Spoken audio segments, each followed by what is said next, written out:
बरेली में इन दिनों भारतीय जनता पार्टी में काफी भूचाल सा आया हुआ है। दरअसल यहाँ पर 8 बार के सांसद संतोष गंगवार का टिकट काटकर पूर्व मंत्री और संघ से जुड़े छत्रपाल गंगवार को टिकट दिया गया है। ऐसे में हमारे साथ में बात करने के लिए मौजूद है लोकतंत्र रक्षक सेनानी वीरेंद्र अटल जी। उनसे बात करते हैं। उन्होंने काफी चुनाव को नजदीकों से देखा है, बहुत बार वोट डाला है, बरेली की राजनीति को बहुत ही नजदीक से देखते हैं। क्या कहना चाहेंगे संतोष गंगवार जी और छत्रपाल गंगवार जी? दो चेहरे अब सामने हैं, इन दोनों में सबसे बेस्ट अगर बात की जाए तो कौन? संतोष गंगवार जी चूंकि राजनीति के बहुत पुराने खिलाड़ी हैं। हर आदमी का कल्चर होता है, अपना काम करने का तौर तरीका होता है, बड़े सरल सौम्य, हर किसी को अपना बनाने में वो उनको महारत हासिल है। और मैं अगर कहूँ तो संतोष गंगवार राजनीति का एक बहुत बड़ा पुस्तकालय है। अब उनकी तुलना किसी से करना ये शायद राजनीति के क्षेत्र में बेईमानी होगी। छत्रपाल गंगवार जी उनसे चूंकि राजनीति में जूनियर है, वे भी बरेली जिले की एक बहेड़ी विधानसभा के विधायक रहे हैं, पूर्व मंत्री भी रहे हैं। भारतीय जनता पार्टी के राष्ट्रीय नेतृत्व ने बहुत सोच समझ करके कुछ फैसला लिया होगा। और मुझे ऐसा लगता है कि वर्तमान में भारतीय जनता पार्टी अगर अन्य राजनीतिक दलों से तुलना करेंगे तो संगठनात्मक तरीके से राष्ट्रीय स्तर से लेकर बूथ स्तर तक उसकी एक संगठनात्मक संरचना है, जिसमें शायद बाकी दलों के लोग बहुत पीछे छूट जाते। इसलिए तुलना तो नहीं, लेकिन मुझे ऐसा लगता है कि राष्ट्रीय नेतृत्व के जो निर्णय है उसको पार्टी के कार्यकर्ताओं ने स्वीकार कर लिया है।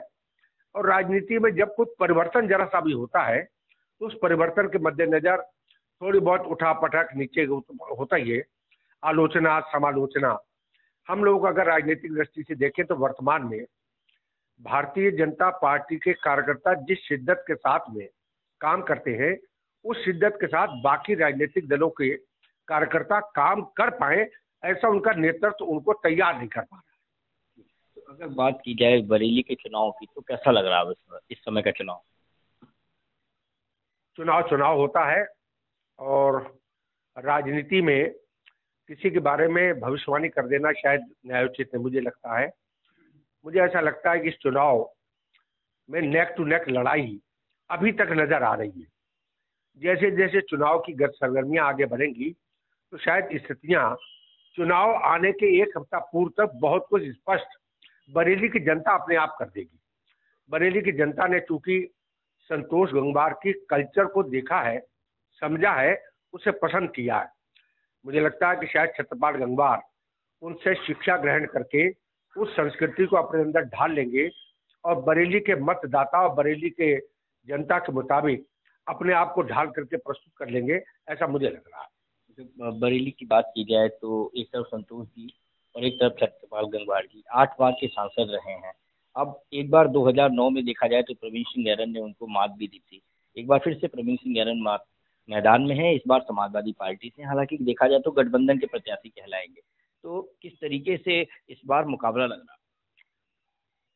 चुनाव में मुकाबला निश्चित रूप से होगा, लेकिन प्रवीण सिंह गैरन के विषय में जितना मैं जानता हूं, वे चुनाव के रण में खुद ही प्रत्याशी होते हैं और खुद ही मैनेजर की भूमिका भी निभाते हैं। इस नाते ये कह पाना अब वो कितना साध पाते हैं कांग्रेस के लोगों को और सपा के लोगों को, ये उन पर निर्भर करता है।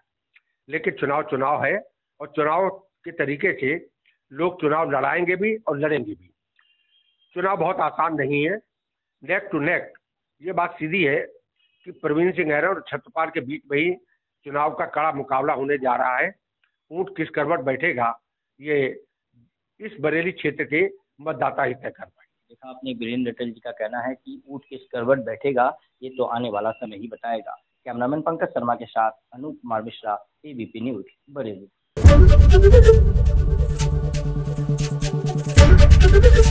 एबीपी गंगा, खबर आपकी, जुबान आपकी।